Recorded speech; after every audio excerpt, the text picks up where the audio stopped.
Bonsoir à tous et bienvenue sur le plateau d'Un cœur qui écoute, votre émission de spiritualité. Aujourd'hui, nous avons le plaisir de recevoir Sœur Paesi. Bonjour ma sœur, j'ai bien prononcé ? Oui, bien prononcé. Alors, vous êtes née à Nancy, mais vous vivez depuis plus de 20 ans du côté d'Haïti, où vous avez fondé une communauté qui s'appelle Famille Kizito.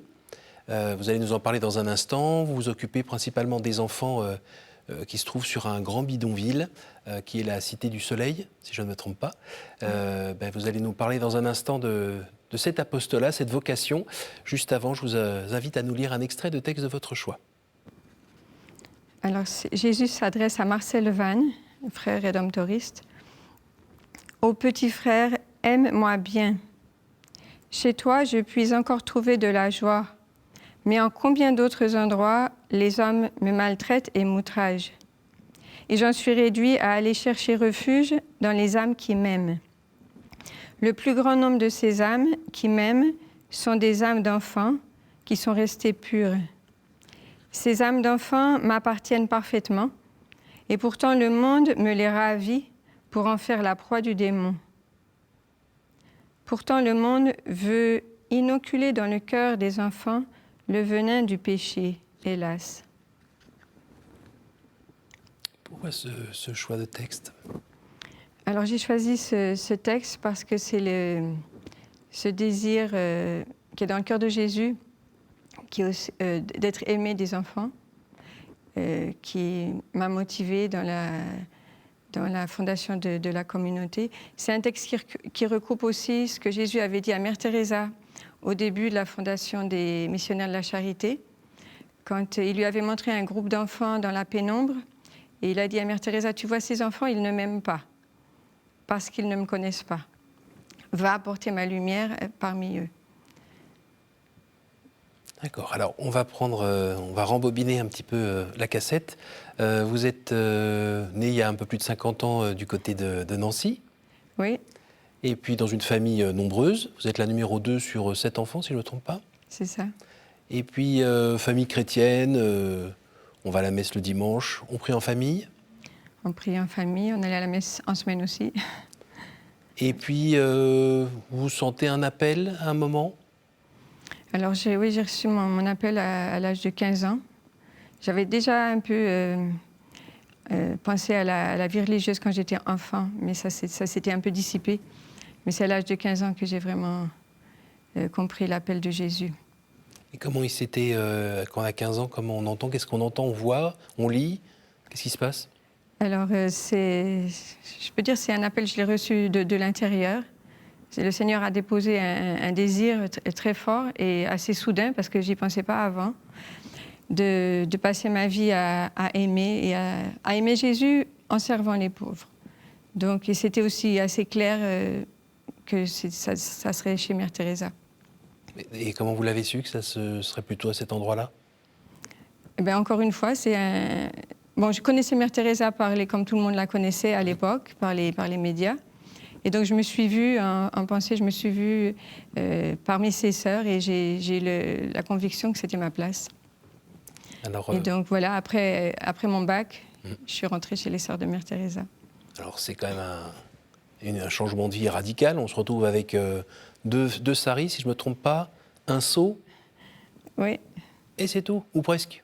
Oui, c'était un... Et ça, vous étiez prête à le vivre, cette radicalité ? J'étais prête à le vivre parce que, à cause de la conviction que c'était ça que le Seigneur avait, c'était son projet pour moi, c'était ma place. Donc il a aussi donné la grâce comme il fait toujours. Quand il nous demande quelque chose, il nous donne la grâce de l'accomplir. Et quand justement on ressent un appel comme ça, dans son fort interne, comment on fait pour, entre guillemets, le valider ? On en parle avec un prêtre, on en parle autour de soi. Comment on fait pour être sûr que c'est un appel du Christ et pas son imagination, par exemple ? Oui, oui, j'en ai parlé avec un prêtre. Et puis c'est vraiment validé, c'est dans le temps, quand on rentre dans la communauté, et c'est confirmé avec le temps. C'est ça vraiment la confirmation. D'accord. Pendant la période de formation, disons. Qui dure ? Alors, chez Mère Teresa, il y avait 1 an d'aspirantat, 1 an de postulat, 2 ans de noviciat, 4 ans avant les premiers vœux. Bon, ça, on attend de voir si on est à peu près sûr. Oui. Après, il y a les premiers vœux. Il y a les premiers vœux et puis 5 ans en mission. Vous étiez où?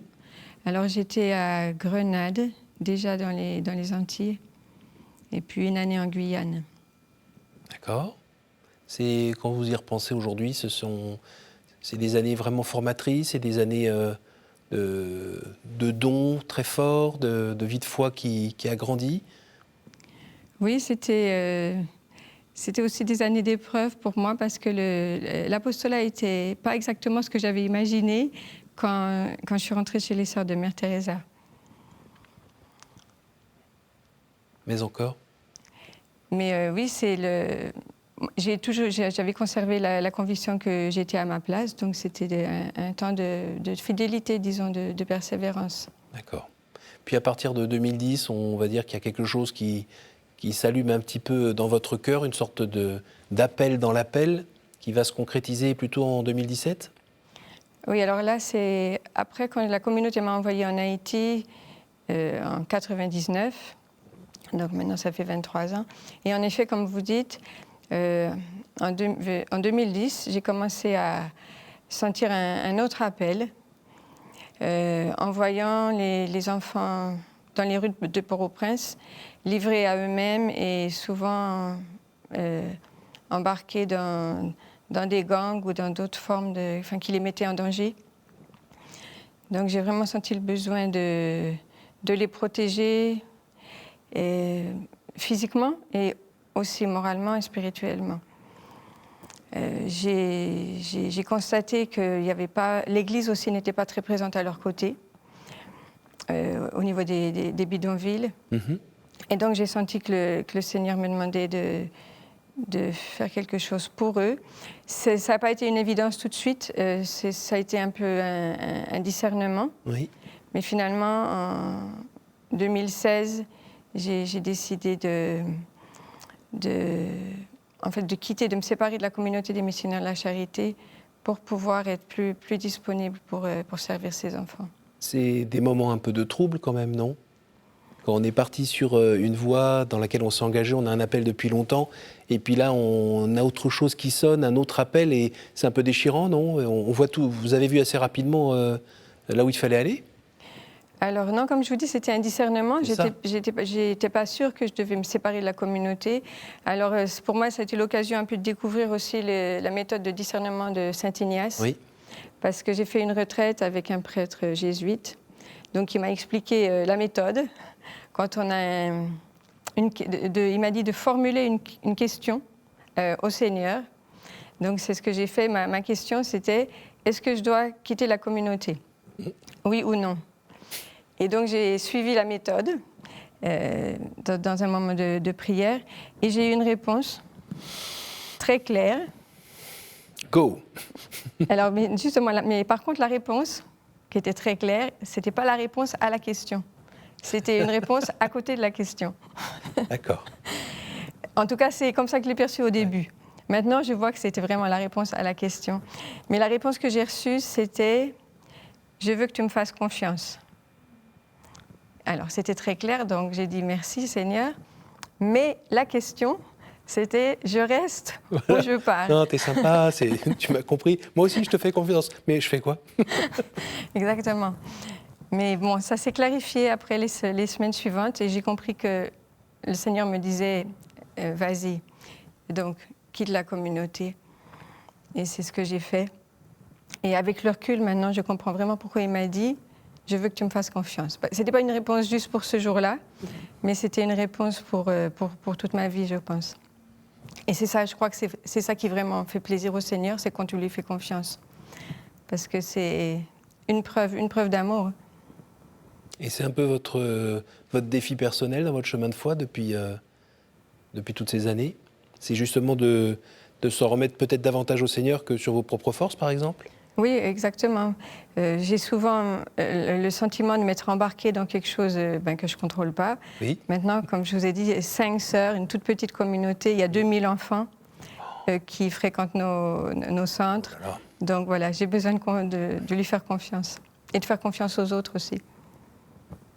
Comment vous vous tenez sur le temps, j'ai envie de dire psychologiquement, physiquement, parce que 5, le ratio là me paraît un petit peu spécial.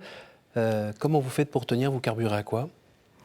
Alors, je crois que c'est pas moi qui tiens, c'est le Seigneur qui me tient. C'est pas juste une expression, c'est très concret pour moi. Je suis paisible, je ne suis pas stressée, malgré les circonstances extérieures qui sont très, très difficiles. Il y a beaucoup de violence, mais je sens vraiment que le Seigneur me demande de m'occuper de ses enfants, et en même temps, il me donne la force, la paix, la grâce nécessaire. Alors pour ce qui est du cadre, c'est extrême pauvreté, des enfants laissés vraiment à eux-mêmes. Il y a quoi d'autre? Il y a des enfants qui se retrouvent dans des circuits, donc vous disiez tout à l'heure, avec des malfrats qui les récupèrent. Mais il y a aussi, je ne sais pas moi, des violences sexuelles là-dedans, il y a des vols, il y a...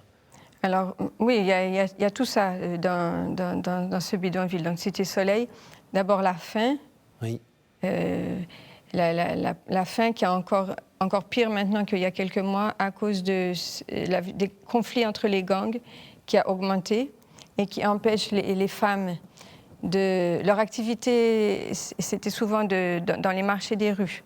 À cause de la guerre des gangs, maintenant, il n'y a pratiquement plus de marché des rues et donc encore plus de misère et moins de nourriture pour les enfants.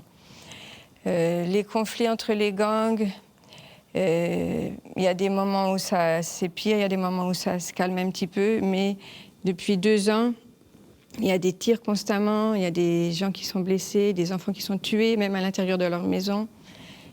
Par exemple, j'ai une maman qui a perdu 2 de ses enfants, qui ont été tués par une balle, qui a traversé la tôle de sa maison, qui a tué les 2 enfants et qui est venue se loger dans sa cuisse. Juste pour vous donner un exemple. Une balle perdue? Oui, une balle. Oui, c'était pas directement visé sur elle, mais c'était une balle qui arrivait dans sa maison. J'ai un petit garçon aussi.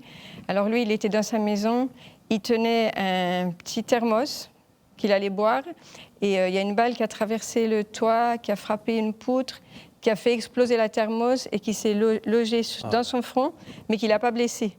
Parce que ça a été ralenti par les autres impacts. Et donc, du coup, il a une cicatrice, mais il n'a pas été blessé. Mais c'est juste pour vous donner une idée, les enfants sont complètement exposés. Et vous, là-dedans, vous vous promenez tranquillement dans le bidonville à ça du sol Alors, vous disiez tout à l'heure que vous étiez porté par le Seigneur. Donc, porté par le Seigneur, oui. Alors, en plus des échanges de tirs, il y a aussi une inondation parce que les routes ne sont pas nettoyées. Et donc, il y a un quartier du bidonville dont la seule entrée est complètement inondée par de la boue. Et donc, les voitures ne peuvent plus circuler pour entrer. Donc, les camions qui approvisionnent en eau ne peuvent pas rentrer. Les femmes sont obligées de sortir, traverser les lignes de tir pour aller chercher de l'eau à l'extérieur. Sinon, on peut encore circuler en moto. On circule en moto. Je suis venue à l'aéroport en moto parce qu'en plus de ça, il y avait des barricades aussi à l'extérieur du bidonville pour empêcher la circulation des voitures. Donc, je suis arrivée à l'aéroport en moto fin septembre quand je suis partie en France. Pardon pour ma naïveté, mais la police, l'armée, ça vient pas donner un coup de main pour arrêter tout ça, remettre ça en place? Il y a trop de corruption? La police est présente et active, mais les gangs sont plus armés qu'eux. Et donc, maintenant, le phénomène des gangs, c'est plus seulement dans les bidonvilles, mais ça s'est étendu à 3/4 de la capitale. Donc, ils ont vraiment perdu le contrôle de la situation. Et il y a des épidémies aussi? Alors oui, il y a une épidémie de choléra qui s'est déclenchée juste dans les derniers jours de septembre. J'ai une élève qui est morte d'une diarrhée. On ne savait pas encore que c'était le choléra. Oui. Et puis, je crois que c'était le 30 septembre, Médecins sans frontières a testé les 2 premiers cas de choléra. Et depuis, ça s'est étendu, malheureusement, dans ce bidonville. Ma sœur, dites-moi encore, comment vous faites pour vivre dans cet enfer? Alors, ce que j'ai constaté dans cet enfer, dans ma propre vie et aussi dans la vie des gens, c'est que le Seigneur ne nous met jamais dans une situation sans nous donner en même temps la grâce de vivre. Parce qu'il est là, il est présent. Il est présent et il fait sentir sa présence. Comment? Qu'est-ce que vous voyez? Qu'est-ce que vous ressentez? Alors, par exemple, ces enfants qui ont vécu toutes ces horreurs continuent à sourire quand ils viennent à l'école. Je vous donne un exemple. Un petit garçon qui s'appelle Julio, qui vient à l'école le matin, l'après-midi, il va fouiller dans les tas d'ordures pour se faire un peu d'argent. Il cherche la ferraille qui vend. La maîtresse m'a dit, il y a quelques semaines, qu'elle a vu qu'il était arrivé à l'école avec des livres tout neufs, qui s'étaient achetés avec l'argent de son travail. Et les jours suivants, elle l'a vu arriver avec d'autres livres tout neufs, et il repérait dans la classe les enfants qui n'avaient pas de livres, qui ne s'étaient pas achetés les livres. Donc chaque jour, il donnait 1 ou 2 livres à des enfants de la classe. Donc voilà. La vie continue, le Seigneur est présent aussi par ses enfants. Comment cette vie au quotidien vous permet de creuser votre vie de foi? Alors il y a ces rencontres, ces visages. J'imagine que vous devez asseoir tout ça sur une vie de prière costaud. Alors dans notre communauté, on a l'adoration du Saint-Sacrement le matin et le soir.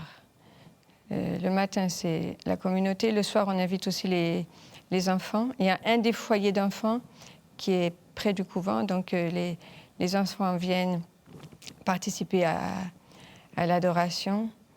Et donc, voilà, c'est ce contact avec Jésus dans le Saint-Sacrement qui nous nourrit. La désespérance, ça n'arrive jamais chez vous? Alors, c'est une des choses qui est très frappante en Haïti. C'est qu'en 23 ans, moi, j'ai jamais rencontré un seul cas de dépression. Parce qu'on n'a pas le temps, on n'a pas ce luxe, comme on dit? Moi, je ne peux pas vous expliquer, mais c'est ce que je constate. Et par exemple, après le tremblement de terre, j'ai rencontré des gens qui étaient devant les dépouilles de leurs enfants. Un monsieur en particulier qui commence à me parler et puis qui me dit « Bon Dieu connaît ». Bon Dieu connaît, c'est du créole, ça veut dire Dieu sait ce qu'il fait. Il disait ça sur un ton de grande confiance et de paix. Donc ça m'a vraiment frappée. Après quelques moments, je rencontre une autre personne, une dame, presque même situation, et elle me dit « Bon Dieu connaît ». Et je crois que ce jour-là, j'ai entendu « Bon Dieu connaît » une dizaine de fois. Donc j'ai senti qu'ils sentaient le besoin d'exprimer leur foi en un Dieu bienveillant et aimant, précisément à ce moment-là. Et en même temps, ils n'étaient pas indifférents. Le monsieur en question, il pleurait, mais il me disait « Bon Dieu connaît ». Ils ne comprennent pas, moi non plus, je ne comprends rien vraiment à la situation de ce pays, mais je continue à faire confiance. Et ce qui me motive, c'est ce désir de protéger les enfants et de leur faire connaître Jésus pour qu'ils aient cette arme qui leur permettra de faire face à tout. Ça, c'est votre travail, notamment en terre vaudou? Oui, il y a la réalité du vaudou, alors qui exacerbe la haine entre les gens, parce que souvent, les gens se méfient les uns des autres. Quand ils sont malades, ils pensent que c'est quelqu'un qui leur a jeté un sort. Et donc, ça ne les aide pas à s'unir pour construire leur pays. Et donc, quand on enseigne le catéchisme aux enfants, on parle aussi de ça. Moi, c'est les enfants qui m'ont expliqué ce qu'était le vaudou, parce que moi, je suis étrangère, donc ce n'est pas quelque chose que je connaissais. Et c'est assez clair à leurs yeux que ce n'est pas quelque chose de bon. Et donc, c'est relativement facile de les convaincre que s'ils choisissent de suivre Jésus, eh ben, ils ne sont plus dans ces pratiques-là. Et il n'y a pas aussi des grands frères qui sont là, qui essayent de les récupérer pour pas qu'ils viennent chez vous, mais plutôt pour qu'ils aillent du côté, je sais pas moi, des gangs ou de je ne sais quel trafic? Oui, alors les garçons, surtout, ils sont vraiment exposés à ça. Et c'est surtout quand les garçons qui ne sont pas scolarisés. Les gamins qui traînent dans les rues, ils peuvent facilement se faire inviter. Mais c'est une des raisons pour lesquelles aussi on a créé des écoles, des petites écoles gratuites dans les bidonvilles. Parce que de faire venir un enfant à l'école, c'est déjà une façon de le protéger de ça. Il est dans un lieu protégé et il sera moins facilement sollicité. Alors, je n'ai pas très bien saisi. Famille Kizito, c'est le nom de l'association, c'est le nom de la communauté? Alors les deux. La communauté qui a été fondée dans l'archidiocèse de Port-au-Prince s'appelle Famille Kizito. D'accord.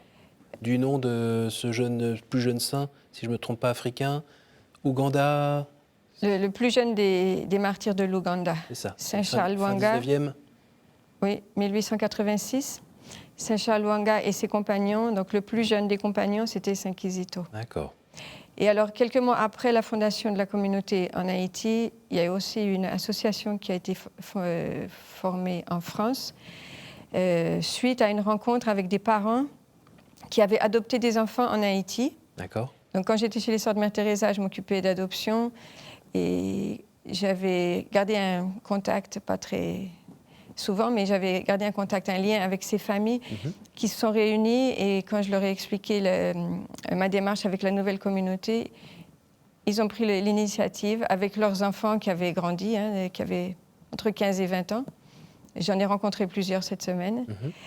Ils ont pris l'initiative de former une association pour nous soutenir spirituellement et matériellement aussi. Spirituellement, ils ont des groupes de prière, ils ont une chaîne de prière. Parce que l'apostolat de la famille Kizito, c'est un combat spirituel. Et ce n'est pas seulement en Haïti aussi, parce que protéger les enfants des dangers, c'est en France, protéger des dangers de l'Internet. Oui. Donc ils ont des groupes de prière aussi spécifiquement avec cette intention. Cette communauté, elle est bien haïtienne. Votre vêtement, si je ne me trompe, est fait dans un tissu local? Oui, c'est un tissu qui s'appelle Carabella. Et c'est le seul tissu vraiment produit en Haïti. Et autrefois, c'était dans ce tissu que les paysannes faisaient leurs jupes. Donc, c'est un tissu haïtien. Mère Teresa avait pris le sari indien parce que c'était le sari blanc, c'était l'habit des femmes pauvres. Et c'est un peu l'équivalent en Haïti, disons. Si vous vous projetez dans 10 ans, 20 ans, qu'est devenue la famille Kizito et vous-même? Alors, en fait, moi, je ne me projette pas. Mais si c'est l'œuvre de Dieu, ça continuera, ça se développera. Mais moi, je vis vraiment à l'haïtienne, en un sens, au jour le jour. Je sais que le Seigneur me demande de faire ce que je peux faire maintenant. Et à l'avenir, ça dépendra de lui. Parce que c'est lui qui agit. Il dit dans Saint Jean, mon Père est à l'œuvre, moi aussi, je suis à l'œuvre. Depuis le début, j'ai vraiment eu le sentiment que c'était pas moi qui faisais une nouvelle communauté, mais c'est son initiative, son œuvre, et j'essaie de suivre. Et Paésie, qu'est-ce que ça veut dire? Alors, Paésie, c'est le nom d'une sainte pas canonisée dont parle Sainte Thérèse. Dans l'histoire d'une âme, elle ne donne pas le nom de Paésie, mais elle parle de la pécheresse convertie et morte d'amour. Quand elle essayait de convaincre ses sœurs de la miséricorde du Seigneur, elle parle de cette pécheresse. Et donc j'ai recherché un peu qui elle était. Et Sainte Thérèse elle-même avait lu sa vie dans la vie des Pères du désert, et elle s'appelle Paésie. D'accord. On arrive déjà à la fin de cette émission. Je vais vous demander par 3 fois de me dire un chiffre entre 1 et 10. Et je vais vous poser une question courte qui attend une réponse courte. Je vous écoute. 3. La Trinité. Quelle est la pire idée fausse que l'on se fait sur Dieu, selon vous? Qu'il n'existe pas. Je vous écoute. 7. Quel est l'endroit ou le lieu qui vous porte le plus à la prière? La présence de Jésus au Saint-Sacrement. Et une petite dernière. 10.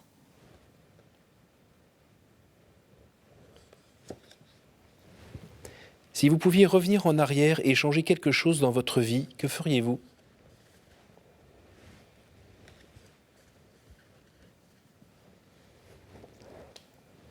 Je ne peux pas revenir en arrière et changer quelque chose parce que j'ai déjà tout offert, toutes les erreurs, tous mes péchés, tout ce que j'ai fait de négatif, c'est déjà offert. Donc, je n'arrive pas vraiment à me projeter pour dire que je reviens en arrière. Eh bien, merci Sœur Paisy, merci d'avoir pris un peu de temps lors de votre passage en France pour nous partager ce que le Seigneur a fait dans votre vie et puis ce qu'il vous invite à faire dans la vie de plein d'enfants là-bas en Haïti. Merci beaucoup. Je vous en prie, ça a été un plaisir. Merci à vous tous pour votre fidélité. Si vous voulez revoir cette émission, évidemment, il y a notre site ktotv.com. Et puis, moi, je vous donne rendez-vous la semaine prochaine. Bonne soirée.